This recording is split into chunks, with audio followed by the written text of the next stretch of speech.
kindergarten! So today, I'm going to share with you a fun lesson about polite words in Filipino.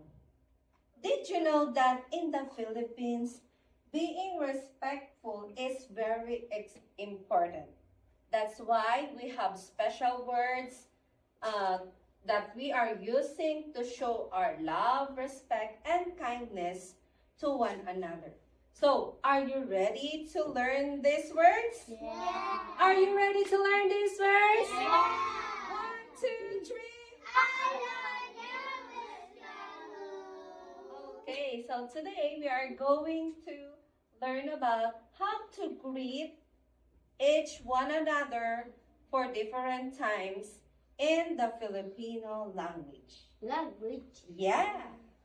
I'm going to share with you my Filipino polite expressions. Are you ready?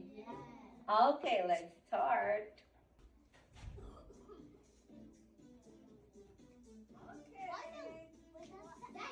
Yeah, that's Teacher Carla. So, magandang umaga. This phrase translates to good morning in English. It is used in getting started from sunrise, typically around 6 a.m. or before noon. Can we say it? Magandang umaga. Say it again. Magandang umaga. Next one is magandang tanghali. It means good noon. It is the closest translation in English, usually around 12 o'clock to 1 p.m. Can we say magandang tanghali? Okay, next one. Magandang gabi. This means good evening. Gabi refers to evening, and it is used, often heard when Filipinos start spending their day or meet others in dinner. Can we say it? Magandang gabi. Gabi, yes. Salamat po. This means thank you. Can we say the word salamat po? Okay, when someone gives you something, food or anything, you can say salamat po, meaning thank you. Paumanhin po refers,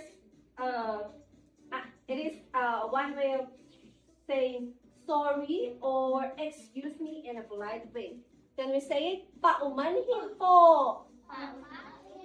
Yes, paumanhin po. So, one way of showing respect for elderly in the Philippines is by making use of mano po. Can we say the word mano po? Mano po. Say it again. So, mano po is a traditional Filipino gestures of respect and a way of asking for a blessing from elders. It involves gently taking the elder's hand and pressing it to one's forehead. The phrase mano po translates to your hand, please, with mano po meaning hand and po being term of respect. This custom is deeply rooted in Filipino culture and is often performed when greeting older relatives or respected individuals. So today, we have Mia. She will act like your grandmother, okay? Okay, so I want you to show how is mano po, okay? I will get Mia's hand and then just sit Mia. Okay, you just get Mia's hand and take it to your forehead and say, Mano po, Lola. Say, Mano po, Lola. Okay, in that way, you are asking for a blessing for your grandmother. Okay, can you do it, kindergarten? Yeah. Okay.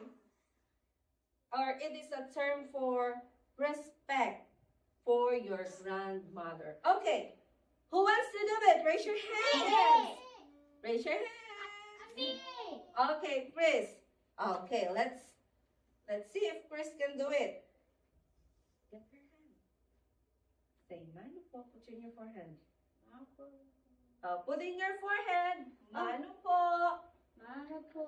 Okay, say it loud, Chris. Mano po. Okay, let's clap our hands for Christopher. Okay, who else? Jaylene. Okay. Mano po. Okay, very good, Jaylene. Who else? King.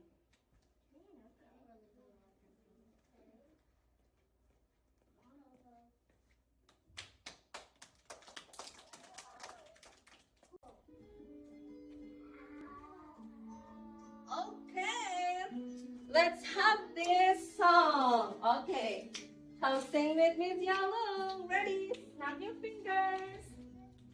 Ang mga mabubuting bata, umagalang sa nakakatanda, sumasagot ng may opo, nagpapaliwanag ng may po at opo.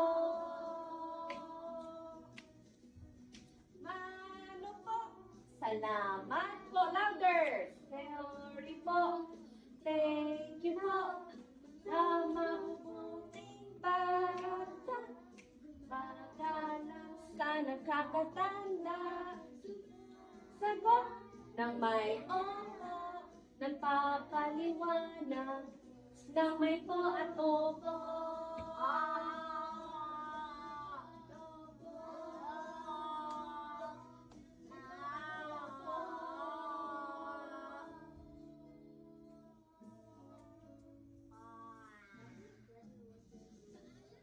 Paalam po. Thank you, kindergarten. Did you like the song? Did you like the song? Thank you. Hello, kindergarten. So today Miss Jennings is with us. So let us show some respect to Miss Jennings using the mano po, the traditional Filipino gestures of respect and a way of asking for a blessing from elders. So what is the first thing to do? We need to put it in the forehead and then mano po. And then Miss Jennings will say, God bless you. Okay, let's see. Who wants to do it? Raise your hand. Okay, Jaylene.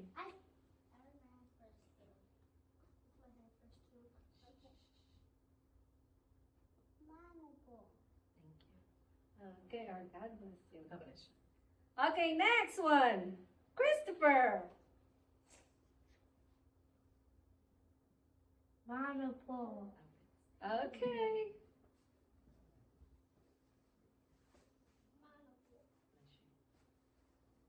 Mariana. Mano po. Okay, very good. Let's clap our hands. Okay, kindergarten, you did a great job. So, if you have friends or if you have relatives, I haven't. you can tell what is Manopo all about. And I'm proud that it's a Filipino culture that shows love and respect. So I hope you learn a lot from our lesson this morning. Thank you. Okay.